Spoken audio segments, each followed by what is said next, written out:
జై శ్రీరామ్. ఒక మంచి సూక్తి. ప్రపంచం నిన్ను ఏడిపించినా నవ్వించినా నీ గమ్యం వైపు నీ అడుగులు ఆగకూడదు. శ్మశానంలోనైనా ప్రశాంతంగా ధ్యానం చేయగల స్థితప్రజ్ఞత నీకుండాలి. ఎందుకంటే బయట జరిగేది కాదు, మనసులో జరిగేది మనిషిని బలహీనపరుస్తుంది. మనస్సును అదుపులో ఉంచుకో. నీవే ఒక అజేయమైన శక్తిగా మారిపో. జీవితంలో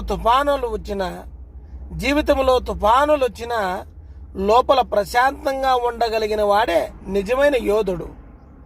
మనస్సును గెలిచిన వాడికి ప్రపంచము కూడా తల వంచుతుంది సుమా.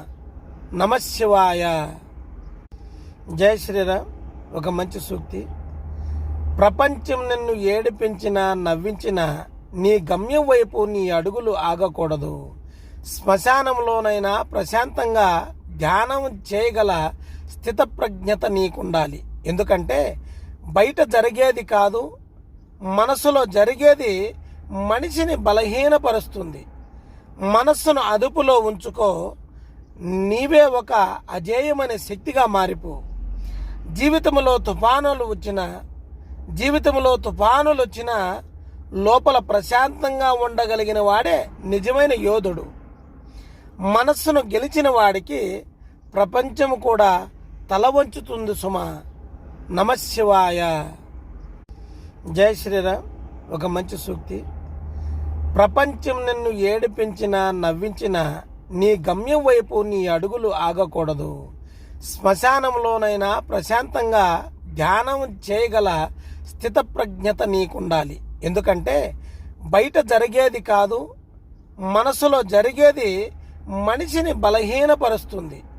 మనస్సును అదుపులో ఉంచుకో. నీవే ఒక అజేయమైన శక్తిగా మారిపో. జీవితంలో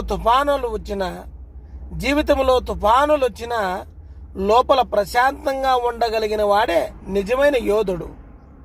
మనస్సును గెలిచిన వాడికి ప్రపంచము కూడా తల వంచుతుంది సుమా. నమశివాయ. జై శ్రీరామ్. ఒక మంచి సూక్తి.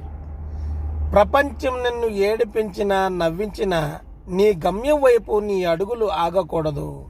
శ్మశానంలోనైనా ప్రశాంతంగా ధ్యానం చేయగల స్థితప్రజ్ఞత నీకుండాలి. ఎందుకంటే బయట జరిగేది కాదు, మనసులో జరిగేది మనిషిని బలహీనపరుస్తుంది. మనస్సును అదుపులో ఉంచుకో. నీవే ఒక అజేయమైన శక్తిగా మారిపో. జీవితంలో